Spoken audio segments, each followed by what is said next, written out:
Hello YouTube, Blockfoot9 here, and welcome to another episode of the Arsenal Career Mode. And today, we are looking at the email address, the email inbox here. And as you can see, that inquiry about Toni Kroos has come back with a staggering 48 million. That is how much they want for him. 48 million Bayern Munich. That's how much they want for Toni Kroos. And I thought he was coming towards the end of the contract, but obviously they must have re-signed him without me seeing it. And I thought he was coming towards the end of it. And I could have thought maybe we could pick him up quite cheap. But obviously Bayern Munich have re-signed him, and he's probably in good form as well. In the Bundesliga, excuse me, sorry about that. But Musa, a young player we're trying to, we're looking at from CSK Moscow. He's 20, and we're trying to get some more information about him because I keep on scouting him, but we don't get really too much more information, it seems. So I'm just going to keep on scouting and see what we can find out about him.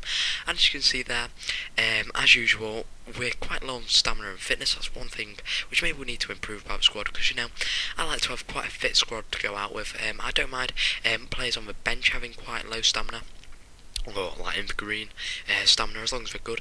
But when they're starting and they're on low stamina, it just gives you a massive disadvantage in that area, especially if it's a winger or a centre back or a striker even. Striker's probably the worst, along with wingers.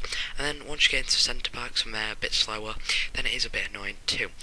But we're just looking around a couple of stats here. I'm looking at Oliver Giroud and thinking who's better for this game, him or Bentner.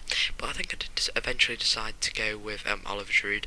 And I was looking at Thomas Rosicky here. He's 32, and he's going to be 33 anytime soon, so he's going to start to really decrease. I'm saying Mikel Arteta. So once again, if you've got any suggested centre mids that you want me to try and get, then please tell me, because I think Thomas Rosicky and Arteta won't get me much, but will probably get me enough to buy a good centre mid to get that position.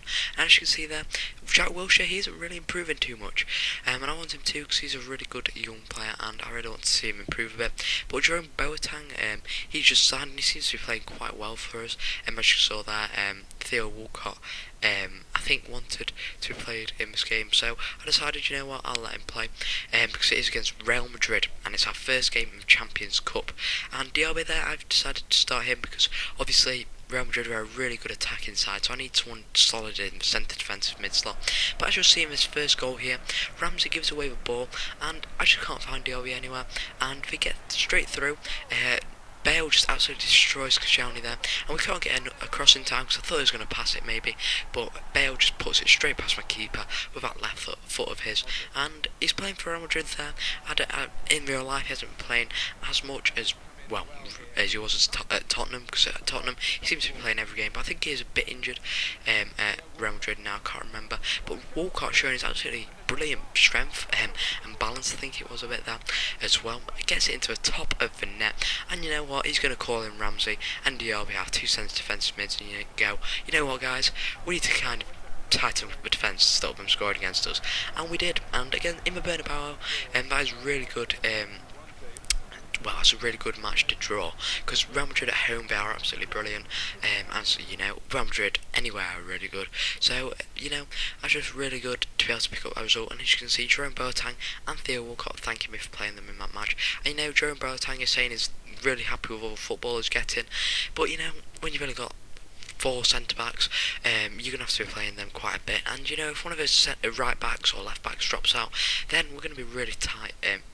It's going to be really tight for us, because with only 4 centre backs and 2 left backs and right backs in each position, I've got like centre backs who can play at right backs positions, but once we're all like tired and low on fitness, it's going to be a bit of a struggle, because I'm going to have to start prioritising which area or which player I want to play more and things like that. So I'll probably give players like Nestacic, especially Gibbs and Jenkinson, are really loads of experience, as long as they aren't the players getting injured.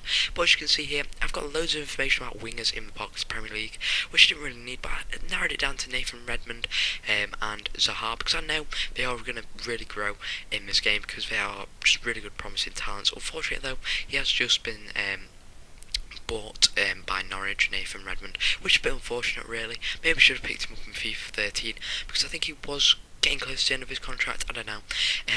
It's really hard to say when contracts are it's really hard to see when contracts run out for other clubs on this game. It seems it doesn't seem to give you that initial information until you've scouted them. So I had to go and scout him to see if it was his contract, which did run out. I can't remember though. But as you can see, our squad is nearly up to full fitness, and against Stoke, that's what we need, because Stoke are a really good team. I mean, they can destroy you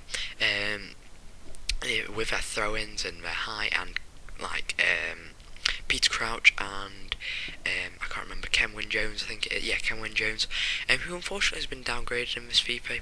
Probably because he hasn't been playing too well. But Pennant there, who's I don't know if it's his, no, he's not the captain, but he steps up there for that bit, for the starting bit. And as you can see here, they do break through here with Pennant, and the Static just tackles him off the ball. Gibbs plays a nice ball to Royce there, not really too penetrating with their defence, but Royce just pulls away here. I think it was Aaron Ramsey there. Takes Hoof, I think it was, away from the ball, and it lets Marco Royce just go in and score. You know, the way he's going to do, hopefully for this club, quite a bit. I am going to play him on that left wing position, or left mid position, but maybe I might be able to move him into the centre attacking mid position sometimes, and see if he can get me some goals. But the left mid, he's playing quite well for me. And also when I bring him on as a substitute, he's playing really well. So at the moment, I'm really struggling to see who I want more, Podolski or Royce on that left mid. And obviously I've got really good wingers in Mayachi, also in Chamberlain, not to forget, who scored us that goal against Sunderland last episode. And Royce rockets in a shot, trying to make it 2, but unfortunately gets deflected by the Stoke man, and they do bring on a Diouf. I think they signed him just recently in this game, but Thomas Rosicky, he's going to want to take this one, so I give it to him.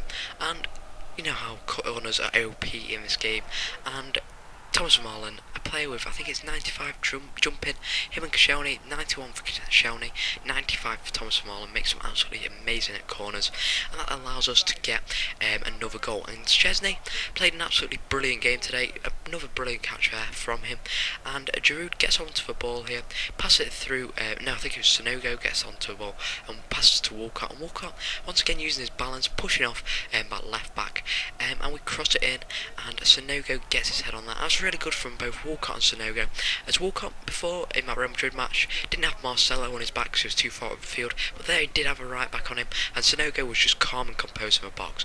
So anyway guys, if you enjoyed this video, please subscribe for more FIFA 14 videos, and also like the video, and until next time, I'll see you guys later. Bye.